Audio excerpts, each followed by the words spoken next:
আমার বয়স তখন কতই বা, 4 কিংবা 5। অথচ আমার স্মৃতিকে আজও অন্ধকার করে দেয় সেই সময়ের এক রাশ কালো ধোঁয়া। কুণ্ডলি পাকিয়ে যে ধোঁয়া আকাশের মিলিয়ে যাচ্ছিল।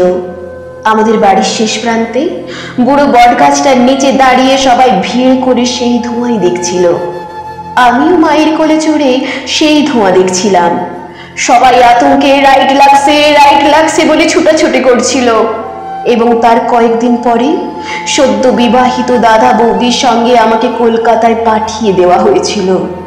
আমি ছেড়ে এসেছিলাম আমার মাকে, আমার বাবাকে, ছেড়ে এসেছিলাম আমাদের সেই বুড়ো বটগাছ, টিনের চালওয়ালা গোবর লেপা বেড়ার ঘর, বাড়ির পেছনে পুকুর, পুকুরের পাড়ে নোনা গাছ এবং আমার প্রিয় কাজলা দিদিকে।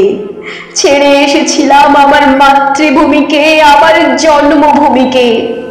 আর সেই দিনের পর থেকে একদিনের জন্যেও আমি আর ওই জন্মভূমিতে ফিরে যেতে পারিনি, একবারের জন্যেও না। এখন আমার স্মৃতিতে সব কিছু ঝাপসা। সেই ঘর, সেই গাছ, সেই কাজলা দিদি, সব সব। চাঁদপুর থেকে স্টিমারে করে গোয়ালন্দা, গোয়ালন্দা থেকে ট্রেন, দর্শনায় আমাদের বাক্স প্যাটরা ওলট পালট, এবং অবশেষে এক সন্ধেবেলায় শিয়ালদা স্টেশনে। তারপর ঘোড়ার গাড়ি চেপে প্রেমচাঁদ বড়াল স্ট্রিটে 3.5 হাত চওড়া এক অন্ধ গলি। সেই অন্ধ গলির 11B নম্বর বাড়িতে একটা ঘরে, সেই ঘরে দাদা বৌদির সঙ্গে খাঁচায় বন্দি আমি, যার মুখে তখনো নোয়াখাইলা ভাষা যায়নি। আমি যাকে দেখলেই প্রাইমারি স্কুলের ছেলেরা কানের উপর উপুড় হয়ে চিৎকার করে বলতো, বাংলো রস খাইলো, হাঁড়ি ভাঙলো, পয়সাও দিল না। সেই আমি চারিদিকের ওই টিটকিরির ভয়ে নিজের বাঙালপনাকে গোপন করার জন্য প্রাণপণে চেষ্টা করতে করতে ধীরে ধীরে যখন অন্য মানুষ হয়ে উঠছিলাম, ঠিক তখনই আমার জন্মভূমি থেকে বাবার একখানা চিঠি এসেছিল। সবাই সেই চিঠি নিয়ে জোরে জোরে আলোচনাও করছিল এবং আমিও শুনেছিলাম ঢাকায় নাকি গুলি চলছে।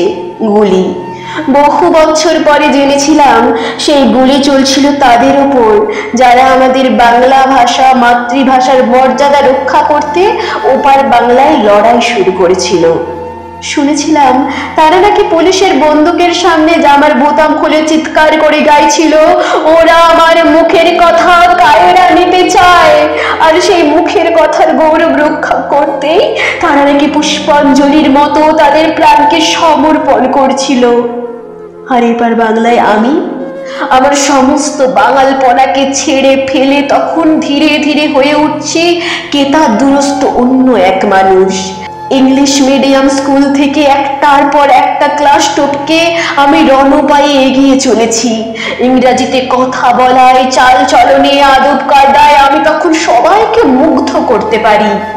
রাম ব্যানার্জি লেনের বাড়ি ছেড়ে আমরা এসে উঠেছিলাম কলকাতায় এক অভিজাত পাড়ায়। কেউ আর আমায় বাঙাল বলতে সাহস পায় না, বরং একটু সমীহ করে চলে। আমার দাদা, আমার বৌদি আমাকে নিয়ে গর্ব করে। আমাদের ভূতপূর্ব বাংলার জীবনকে আমরা তখন রীতিমতো ঘৃণা করতে শিখে গেছি। তারপর থেকেই আমার জীবনে শুধুই চড়াই। আমি এখন এক সাহিবি কোম্পানির নামী অফিসার, যে কোম্পানির অভিভাবক এক নামজাদা বহুজাতিক কোম্পানি। সেই কোম্পানির স্বার্থে আমি এখন দেশে বিদেশে উড়ে বেড়াই।